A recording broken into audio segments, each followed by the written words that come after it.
குடும்ப உறவுகளிலே ஸ்திரீகளே, இது ஒரு பெரிய ரகசியம். சில வேளைகளில் நீங்கள் சொல்லுவதும் நியாயம், உங்கள் கணவர் சொல்லுவதும் நியாயம். 2 தடவை 3 தடவை பேசிட்டு அந்த கான்வர்சேஷன் நல்லா ஸ்மூத்தா இல்லைன்னா அமைதியாயிரும். அதான் பெரிய ரகசியம்.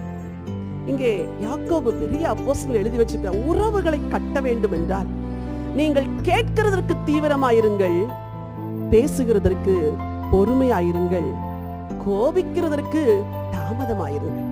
இங்கே பொறுமை எதோடு கூட கலந்து வருகிறது தெரியுமா? பேச்சோடு கலந்து வருகிறது. பேச்சு. இன்றைக்கு பொறுமையை இழக்கும் பொழுது ஒரு மனிதன் பேசுகிறான், எதையோ ஒன்றை பேசி விடுகிறான், உள்ளங்கள் உடைகிறது, உறவுகள் பிரிகிறது. எத்தனையோ விவாகரத்துகள் எதனால வருது தெரியுமா? தேவையற்ற வார்த்தைகளை சொல்லி பேசுறது. குடும்ப உறவுகளிலே ஸ்திரீகளே, இது ஒரு பெரிய ரகசியம். சில வேளைகளில் நீங்கள் சொல்லுவதும் நியாயம், உங்கள் கணவர் சொல்லுவதும் நியாயம்.